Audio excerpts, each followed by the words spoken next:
Հարգելի հեռուստադիտողներ, Գալայ հեռուստաընկերության եթերում կարևորի մասին հաղորդաշարի հերթական թողարկումն է։ Տաղավարում հյուրընկալել ենք ազգային ժողովի պատգամավոր ՀՀԿ խմբակցության քարտուղար Հովհաննես Սահակյանին։ Բարև ձեզ, պարոն Սահակյան։ Բարև ձեզ։ Սկսենք մեր զրույցը այս ամսվա թերևս ամենակարևոր իրադարձությունից։ Հայտնի է, որ Սերժ Սարգսյանը մեկնելու է Վիլնյուս, ձեր գնահատմամբ Հայաստանը ինչ-որ փաստաթուղթ կստորագրի այնտեղ, թե ոչ։ Կապված արևելյան գործընկերության հետ եւ առհասարակ Վիլնյուսի գագաթաժողովի հետ մենք տեսանք, թե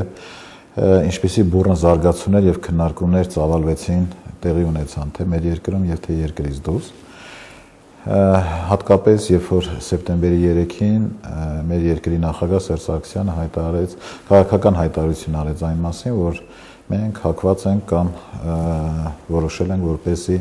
անդամակցենք մաքսային միությանը։ Այն ժամանակ, երբ որ այսպիսի լայն թափով գործընթացները չէին ծավալվել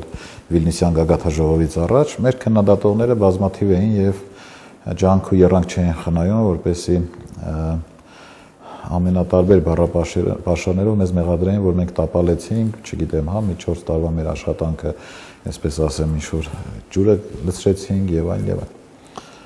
Բայց երբ որ արդեն Վիլնյուսում պարզ է դառնում, թե ովքեր են ստորագրելու եւ ովքեր չեն ստորագրելու, առնվազն սպայի դրությամբ, ես սա պետք է առանձնակի շեշտեմ եւ հատկապես Ուկրաինայի պարագայում, երբ որ նախաստորագրել էր եւ արդեն իսկ ստորագրումը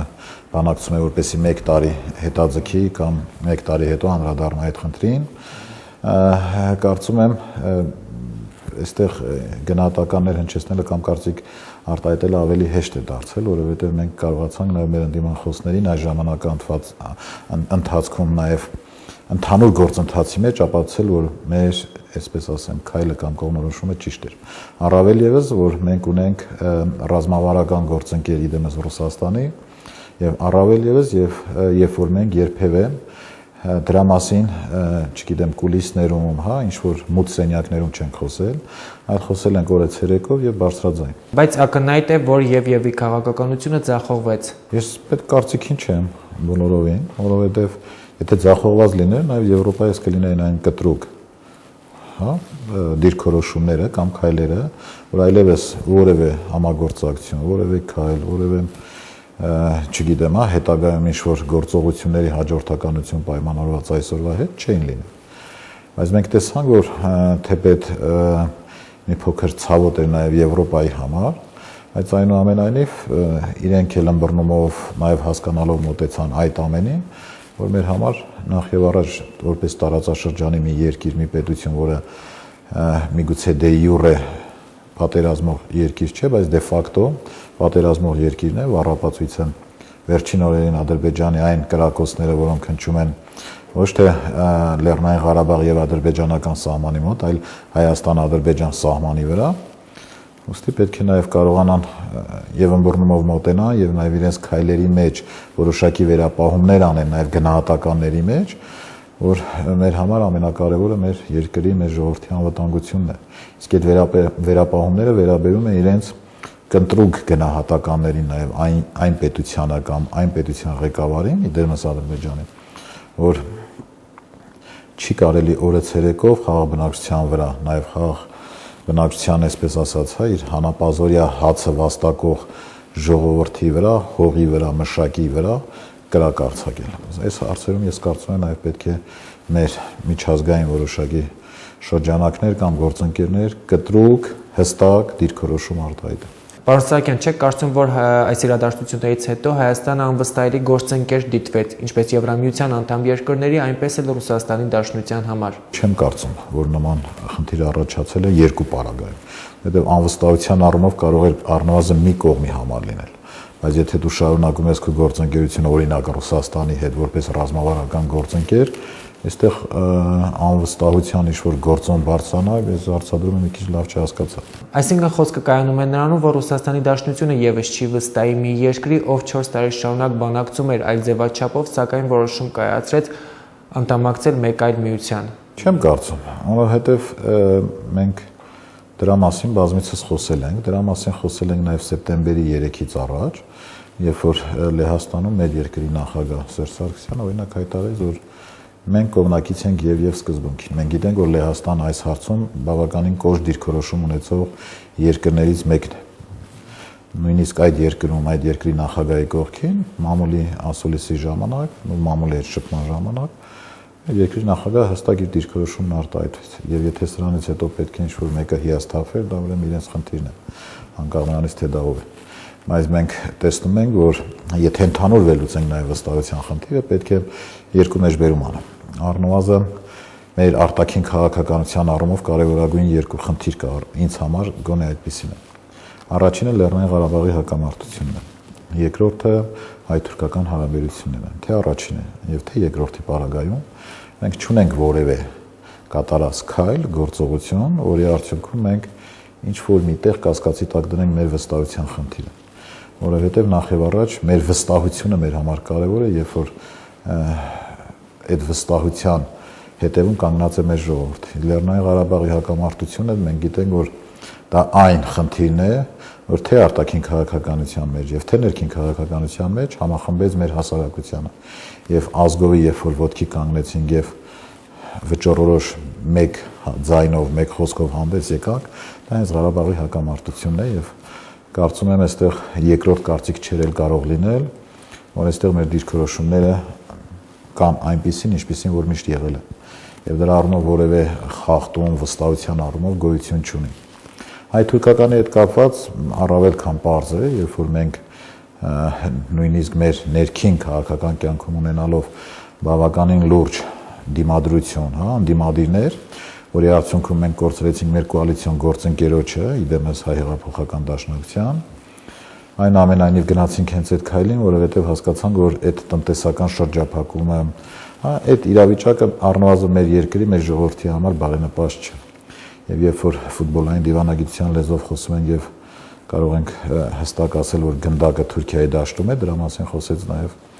Ամերիկայի Միացյալ Նահանգների համապատասխան պաշտոնյաները եւ ամբողջ միջազգային հանրությունը։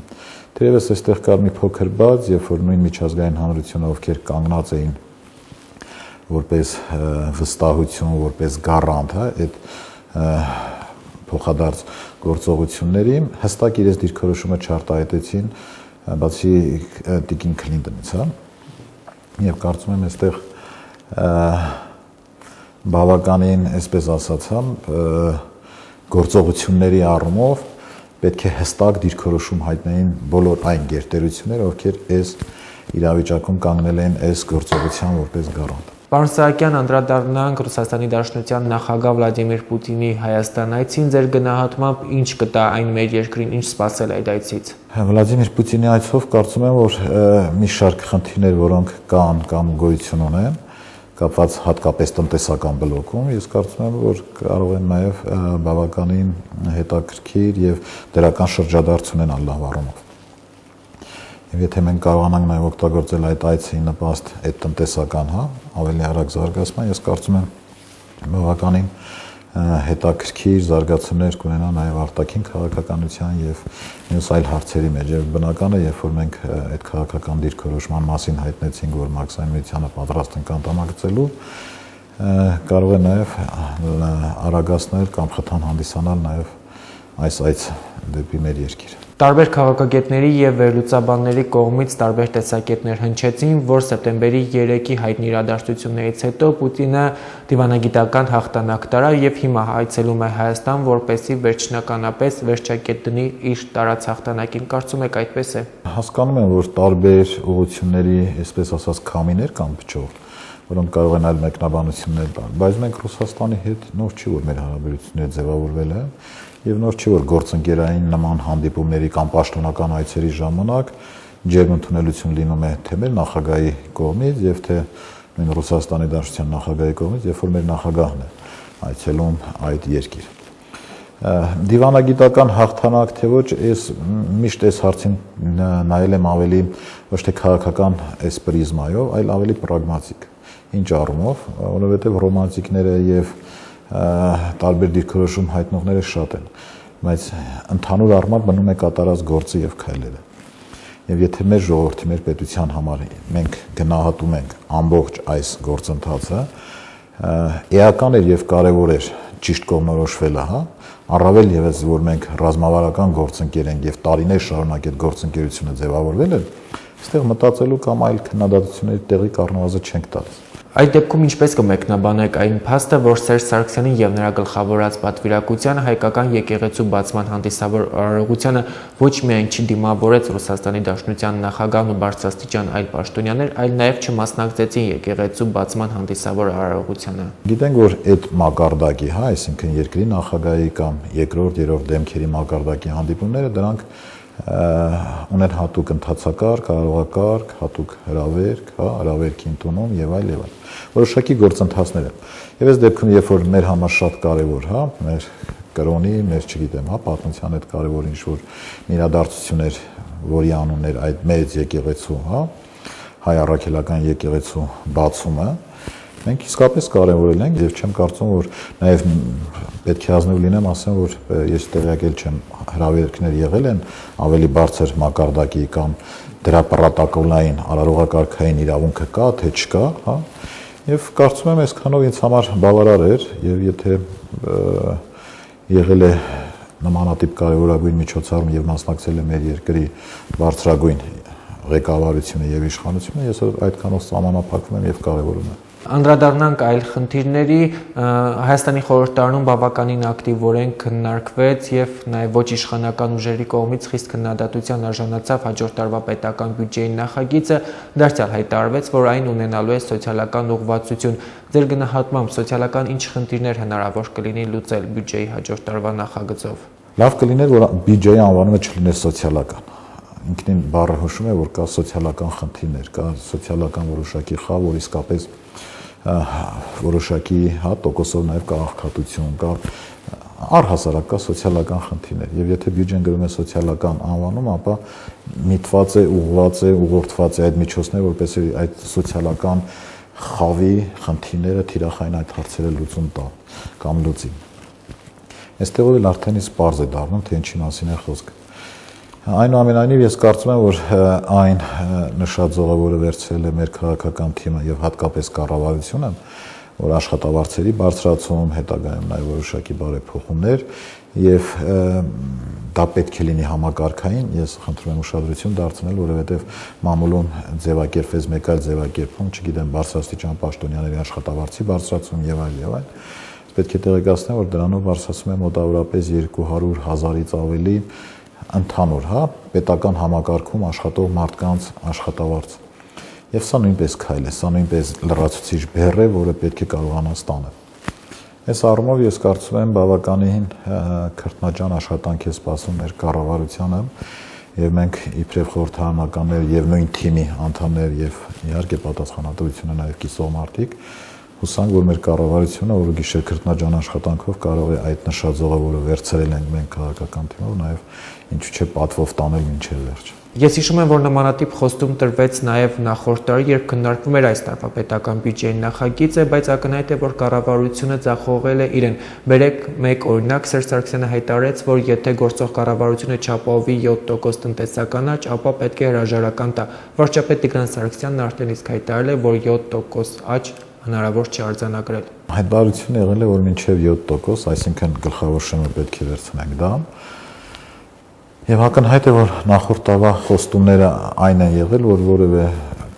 թոշակ սոցիալական ոլորտի որևէ կրճատում կամ ուշացում չի լինելու։ Իսկապես սա գերխնդիր է։ Ես նորից եմ ասում, լավ կլիներ, շատ ավելի մեզ համար նաև հեշտ կլիներ այստեղ նստենք եւ ավելի այսպես ասած, բարձր տոնով ներկայացնեինք այն ծրագրերը, որոնք ուղղված են մշակույթին, չգիտեմ, մեր երկրի, չգիտեմ,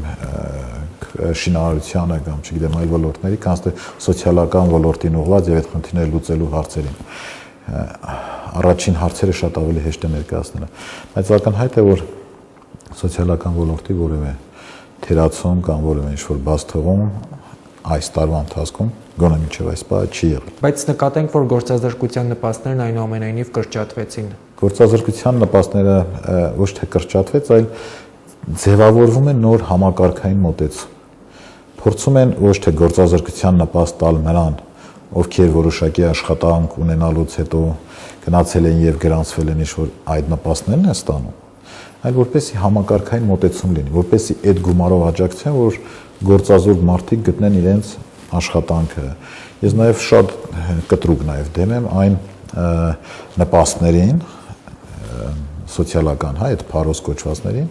հատկապես այն մասին, որը հասցեատիրոջը չի հասնում։ Մենք այսօր գիտենք, որ բազմաթիվ մարդիկ այդ իրենց միավորները հավաքելու համար տարբեր թղթեր, հա, այսպես ասած, ինչ որ նմանատիպ գործողություններ կատարելով կարող են հայտնել այդ ցուցակում եւ ստանալ այդ 30, չգիտեմ, քանի հազար դրամ որպես սոցիալական նպաստ, այդ փարոս կոչված։ Եվ երբեմն նաեւ հատկապես գյուղական համայնքներում դա նպաստում է, որպեսզի գյուղացին իր մեկ կովը, հա, այսպես ասած, ծախի, վաճառի կամ հողը չմշակի, որպեսզի այդ անապահովության նպաստը, սոցիալական նպաստը կարողանա ստանալ։ Երբ որ այս գումարները, որոնք ես կարող եմ ասել, որ քիչ գումարներ չեն, ճիշտ նշանակետին, երբ որ հասնի նպատակին հասնի, ես կարծում եմ, որ մենք կունենանք բավականին լուրջ առաջընթաց նաև այս պարագայում։ Շնորհակալություն։